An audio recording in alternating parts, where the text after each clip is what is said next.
Less chit-chat, more news. Another West Nile death in our area as the number of cases continue to grow. We're live with how one county is finally getting some air support in their fight. The governor declares a wildfire disaster. In a live report, learn the details as he calls in the troops for fire combat. And a Canyon County house is destroyed by fire. How the family made it out safe and sound. And I'm Melissa Paul with your first forecast. Clear skies overnight are going to leave cool temperatures for tomorrow morning. Chilly as you head to work, around 53 degrees, but plenty of sunshine as you head into your Friday. And that temperature is going to increase just a bit to a high of about 85 for tomorrow. It's going to get even hotter into the weekend. And get the full details of my full forecast in less than 10 minutes. Today's Channel 6 News, live at 10, starts now. Another death from West Nile virus brings the total to 3 this year in Idaho. And as more human cases show up here in the valley, Ada County will finally start its stepped-up abatement program. Shane Johnson is live with more. Don, Michelle, it is a controversial plan, but Ada County thinks that fighting the mosquitoes by plane will help them put an end to some of these mosquitoes and the number of human cases showing up. A wet spring and warm summer made up the perfect conditions for the West Nile epidemic. Almost 300 human cases across the state, and the numbers continue to grow, as do people's concerns. We stay out of the backyard. Now Ada County has made it official. They'll be spraying 50,000 acres of the county by air starting Monday. The only ones it is going to affect are those that are actually flying at that particular time. But the plan is meeting some opposition. I feel like the county is making a rush decision, and it should be researched a bit more as far as other methods. Here on Eagle Island, you can still see the remnants of this spring's flooding. Now it's a breeding ground for mosquitoes and one of the areas that the county will focus on with their aerial spraying. And people there say it couldn't come at a better time. Down by the creek, it's really pretty heavy there. You get 7 or 8 bites in a second. The county says 90% of those pests will be killed in the spray zones. Those against spraying say the pesticide dibrom could be harmful. I'm concerned about my health and the health of other people. But the county says the chemical is safe, and those on the front lines of the fight say the spray will be worth it. I think West Nile is a significant threat, and I don't want West Nile virus, and I can put up with a little bit of mosquito spray. Now the county and state will split the $175,000 price tag for 2 aerial drops on places like Eagle Island State Park. The first will start Monday around 9 p.m. The second will come on Tuesday around the same time. Reporting live in Eagle, Shane Johnson, today's Channel 6 News. Ada County has drawn its line of attack to fight West Nile. Here's a look. Weather permitting, mosquito abatement officials will start spraying along the Boise River and other strategic locations in southwest Boise. Officials expect a 90% kill rate on adult mosquitoes within the spray zone that you're looking at. There is no risk to humans, pets, birds, or fish. Expo Idaho workers are taking no chances with West Nile. They've already sprayed the grounds 3 times in preparation for the Western Idaho Fair. Abatement district employees will continue spraying throughout the fair. So at night, when everyone clears out, they're going to ground spray still, but we won't be doing any aerial spraying. Fair workers say people should still come prepared with bug spray to make sure they're safe. And now, more 10 minutes of nonstop news and the newscast that doesn't waste your time. A group of soldiers are on their 2nd deployment, but not to Iraq. This time, they're going to be going to Valley County on disaster relief. Jacqueline Bennett joins us live at 10 with the full story. Michelle, these guardsmen got the call for this mission just after last afternoon. And even though it was on short notice, they all volunteered, especially because it was so close by. Right now, this group of 32 soldiers are on a mission close to home. They volunteered just yesterday after Governor Risch declared Valley County a fire disaster.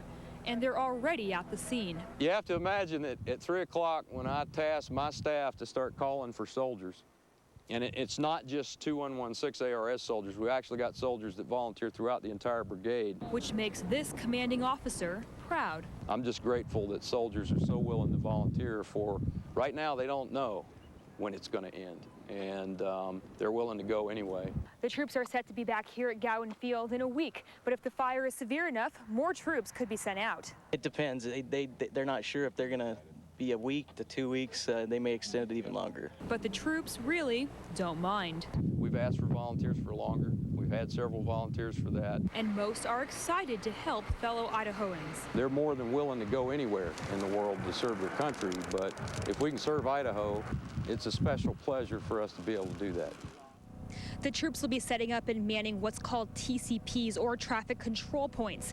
They're meant to keep civilians out of dangerous areas. Reporting live in Boise, Jacqueline Bennett, today's Channel 6 News. Firefighters are trying to get a handle on 9 new fires in the Boise National Forest tonight. Lightning sparked the blazes last night. Tonight, crews have all but 4 contained. Idaho has the most wildfires in the United States right now. Here's a snapshot of the major ones. One of the largest, though, the Crystal Fire just west of Aberdeen. It's 92,000 acres, and it is threatening homes. Local farmers are helping out by digging plow lines around farms. Today, there is a yellow air quality alert in the Treasure Valley. The alert means that all open burning is banned, even if you have a permit. But environmental managers say today's main offender is ozone.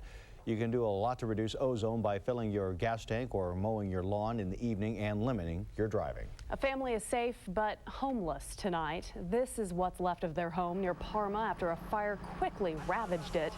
A mother was home with her 2 children when she says she heard a pop and then saw smoke coming from the back bedroom.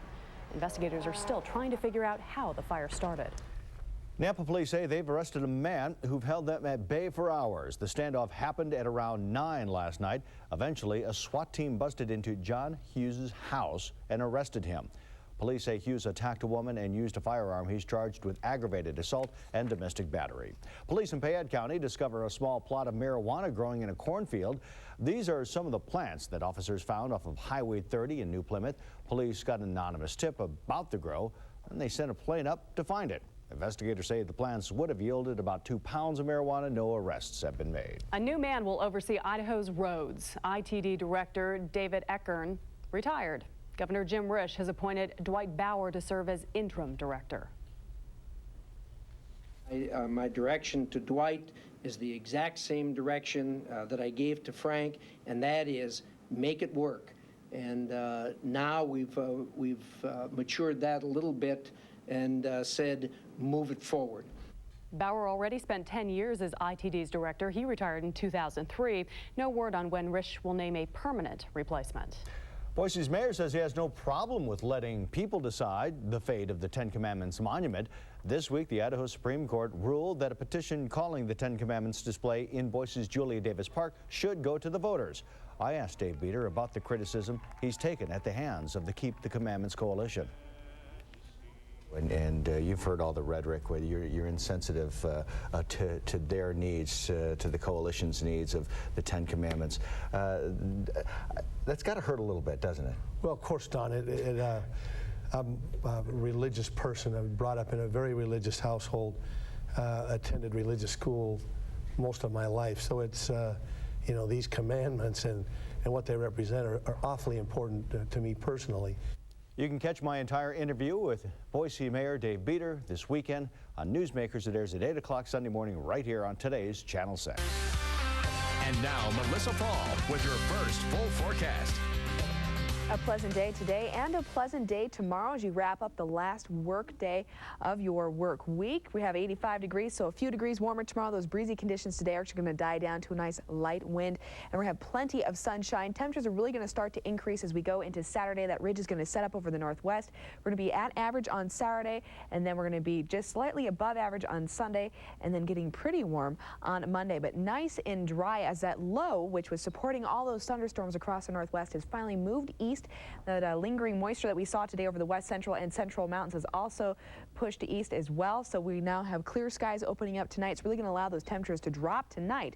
So we're actually going to have pretty chilly conditions tomorrow morning as you head to work. You may want to put out a light sweater tonight before you go to bed to remind yourself to grab that, because it's going to be pretty cold out there. Right now we're already seeing about 74 in Boise, 61 in Twin Falls, 68 in Haley, 55 in Stanley, and 61 in McCall. As that low pushed through, it also dropped temperatures for today. Our high was only about 82 degrees. The average for this time of year is about 90.